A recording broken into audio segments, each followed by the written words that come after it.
Hello students, welcome to my channel Swift Computers. आज के इस वीडियो में हम क्लास 12th आईएससी बोर्ड के बहुत ही इंपॉर्टेंट टॉपिक इनहेरिटेंस के बारे में डिस्कस करने जा रहे हैं। तो लेट्स स्टार्ट। तो शुरू करते हैं इनहेरिटेंस से। ठीक है, तो फर्स्ट ऑफ ऑल इनहेरिटेंस होता क्या है।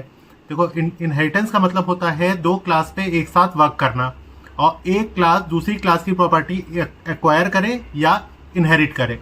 ठीक है, जैसे हम लोग के अंदर बहुत सी ऐसी क्वालिटीज़ होती हैं जो हमारे पेरेंट्स में होती हैं और हमारी खुद की भी कुछ क्वालिटीज़ होती हैं। तो हमने कुछ क्वालिटीज़ किससे इनहेरिट की होती हैं? अपने पेरेंट्स से। तो हमारे पेरेंट्स हमारे लिए क्या हो गए? Super class.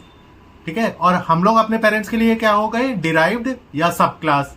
यानी जो क्लास दूसरी क्लास की प्रॉपर्टी इनहेरिट करती है वो होती है डिराइव्ड क्लास या चाइल्ड क्लास या सब क्लास, और जिससे वो इनहेरिट करती है वो होती है सुपर क्लास या पेरेंट क्लास।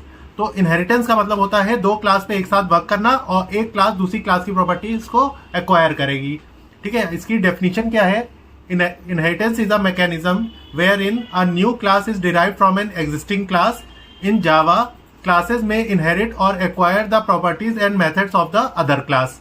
ठीक है, अब इसकी प्रोग्रामिंग समझ लेते हैं, क्योंकि इसका एक programme board class 12th board में आता ही आता है।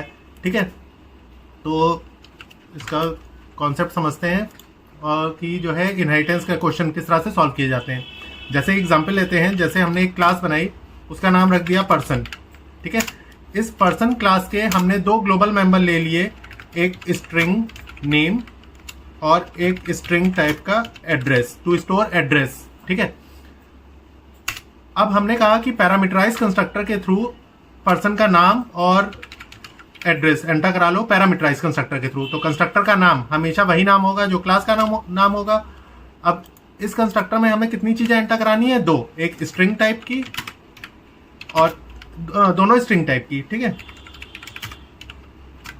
तो हमने स्ट्रिंग टाइप का n वेरिएबल ले लिया नाम एंटर कराने के लिए और स्ट्रिंग टाइप का a वेरिएबल ले लिया एड्रेस एंटर कराने के लिए।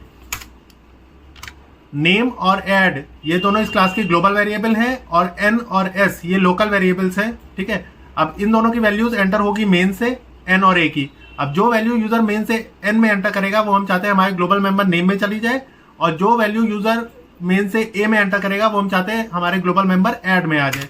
तो हम यहाँ पे क्या करेंगे? नेम इक्वल्स टू एन और एड इक्वल्स टू ए। ठीक, ये हमने पैरामीटराइज कंस्ट्रक्टर के थ्रू पर्सन का नाम और एड्रेस एंटर करा लिया। फिर हमने एक वॉइड डिस्प्ले फंक्शन बनाया जिसके थ्रू हम इन दोनों को डिस्प्ले यानी प्रिंट कर देंगे। उसके लिए स्टेटमेंट क्या लिखेंगे? System dot out dot print ln name और system dot out dot print ln address. ठीक है, और इस डिस्प्ले फंक्शन को यहाँ पे हमने बंद किया और इस क्लास को भी यहाँ पे बंद कर दिया। जैसे ही इस क्लास को बंद किया हमने एक और क्लास बनाई, उसका नाम क्या रख दिया? स्टूडेंट। ठीक है, अब ऑब्वियस सी बात है स्टूडेंट भी एक पर्सन है, यानी स्टूडेंट का भी नाम होगा और एड्रेस होगा। लेकिन स्टूडेंट की एडिशनल क्वालिटीज क्या हो सकती हैं कि इसके मार्क्स भी हो सकते हैं। यानी स्टूडेंट क्लास ने कुछ प्रॉपर्टीज किसकी इनहेरिट की हैं? पर्सन क्लास की। तो ये हम कैसे डिफाइन करेंगे कि स्टूडेंट क्लास पर्सन क्लास की प्रॉपर्टी इनहेरिट कर रहा है? हम लिखेंगे class student x tends the properties of किसकी? पर्सन। एक्सटेंड्स एक कीवर्ड है जिसके थ्रू आप एक क्लास की प्रॉपर्टी दूसरी क्लास में एक्वायर या इनहेरिट कर सकते हो। ठीक है, अब स्टूडेंट क्लास में नेम स्टूडेंट का नाम और एड्रेस हो सकता है और इसकी एडिशनल क्वालिटीज क्या हो सकती है? इसके मार्क्स भी हो सकते हैं। तो हमने इसका ग्लोबल मेंबर यानी स्टूडेंट क्लास का ग्लोबल मेंबर एक ले लिया, मार्क्स। अब हमने कहा कि पैरामीटराइज कंस्ट्रक्टर के थ्रू स्टूडेंट का नाम एड्रेस और मार्क्स एंटर करा लो। तो हमें पता है कि कंस्ट्रक्टर का नाम हमेशा वही नाम होगा जो क्लास का नाम होगा। तो यहाँ पे हमारी क्लास का नाम क्या है? स्टूडेंट। ठीक, ये हमेशा ध्यान रखिए कि जब भी हम एक ऐसी क्लास का कंस्ट्रक्टर बना रहे होंगे जो क्लास दूसरी क्लास की प्रॉपर्टी इनहेरिट कर रही है, तो जब भी डिराइव्ड या सब क्लास का कंस्ट्रक्टर बनेगा ऊपर यानी सुपर क्लास में जो हमने डेटा मेंबर यहाँ पे लिए हुए होंगे पैरामीटराइज कंस्ट्रक्टर में, उसको यहाँ से कॉपी करके नीचे पेस्ट करना होगा। ठीक है, और एडिशनल क्या एंटर कराना है? मार्क्स। तो एक आईएनटी टाइप का एम ले लिया मार्क्स एंटर कराने के लिए। ठीक है, यानी जो स्टूडेंट क्लास का ग्लोबल मेंबर है वही सबसे एंड में जाके एंटर होगा, जिसमें एन और ए ये दोनों वैल्यूज कहां से आएंगी? सुपर क्लास से। यानी पर्सन क्लास से, तो यहाँ पे हम सुपर कीवर्ड का यूज करेंगे। सुपर क्लास से n a आ जाए और एडिशनल हमें क्या एंटर कराना है, मार्क्स। तो यहाँ पे क्या लेंगे, मार्क्स इक्वल्स टू m। ठीक है, तो ये स्टूडेंट क्लास का क्या बन गया, पैरामीटराइज कंस्ट्रक्टर, जिसमें हमने एक सुपर कीवर्ड का यूज किया। ठीक है, अब हमने कहा यहाँ पे एक डिस्प्ले फंक्शन बना दो जिससे स्टूडेंट का नाम, एड्रेस और मार्क्स डिस्प्ले हो जाए। तो हमने एक वॉइड डिस्प्ले फंक्शन बनाया। अब इस डिस्प्ले में हमें क्या क्या चीजें डिस्प्ले करनी होंगी, नाम, एड्रेस और मार्क्स, जिसमें नेम और एड्रेस हम पर्सन क्लास के डिस्प्ले फंक्शन में डिस्प्ले कर चुके हैं। तो हम ये पर्सन क्लास का डिस्प्ले फंक्शन डिराइव क्लास में कॉल कर सकते हैं। ठीक है, कैसे कॉल करेंगे, यहाँ लिखेंगे सुपर कीवर्ड से सुपर डॉट डिस्प्ले। जब सुपर डॉट डिस्प्ले करेंगे, ये ऊपर वाली क्लास का यानी सुपर क्लास का नेम और एड्रेस डिस्प्ले कर देगा और एडिशनल हमें क्या डिस्प्ले करना है, मार्क्स।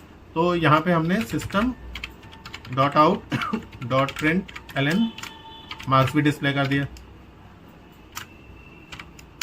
ठीक है, और यहाँ पे हमने डिस्प्ले फंक्शन को बंद किया।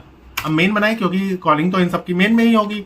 तो पब्लिक स्टैटिक वॉइड मेन, हमने स्टूडेंट क्लास का ऑब्जेक्ट बनाया, क्योंकि किसी भी क्लास के किसी भी फंक्शन को हम उसके ऑब्जेक्ट से ही कॉल कर सकते हैं। तो हमने लिखा student ob equals to new student. अब क्योंकि कंस्ट्रक्टर तभी कॉल होता है जैसे ही क्लास का ऑब्जेक्ट बनता है, तो हमने स्टूडेंट क्लास का कंस्ट्रक्टर ऑब्जेक्ट बना रहे हैं, तो स्टूडेंट क्लास का कंस्ट्रक्टर कॉल होगा। यानी इसमें हमें कितने आर्ग्यूमेंट्स पास करने पड़ेंगे, 3, नेम, एड्रेस और मार्क्स।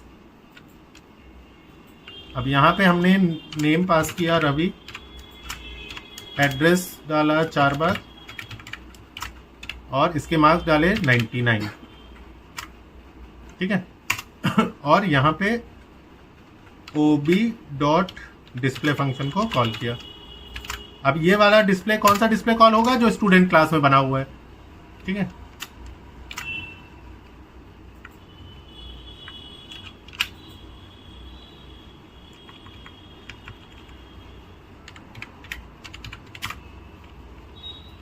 ठीक, तो ये क्योंकि यहाँ पे कंस्ट्रक्टर कॉल हो रहा है स्टूडेंट क्लास का, और स्टूडेंट क्लास ने पर्सन क्लास की प्रॉपर्टी इनहेरिट कर रखी है, तो दोनों क्लास के फंक्शंस यहाँ पे कॉल हो सकते हैं। अब इसको रन करके देखते हैं। नो सिंटैक्स एरर, यानी प्रोग्राम बिल्कुल सही है। इसको क्लोज किया, अब इसको रन करते हैं। स्टूडेंट क्लास का यहाँ ऑब्जेक्ट बनाया है, यहाँ पे हमने वॉइड मेन फंक्शन को कॉल किया, इसने नेम 4 बार और 99 प्रिंट किया। यानी नेम और एड्रेस ये सुपर डॉट डिस्प्ले फंक्शन से कॉल हो रहा है, और 99 जो है आपके डिराइव क्लास के मार्क्स से, डिराइव क्लास के डिस्प्ले फंक्शन से कॉल हो रहा है। ठीक है, तो ये कॉन्सेप्ट होता है आपका इनहेरिटेंस का, और इसी पे बेस्ड सारे क्वेश्चंस बोर्ड एग्जाम में आते हैं। तो होप ये वीडियो आपको पसंद आई होगी। अगर वीडियो आपको पसंद आई तो इस वीडियो को लाइक करिए, सब्सक्राइब करिए, और अपने जितने भी ज़्यादा से ज़्यादा फ्रेंड्स के साथ शेयर कर सकते हैं, करिए।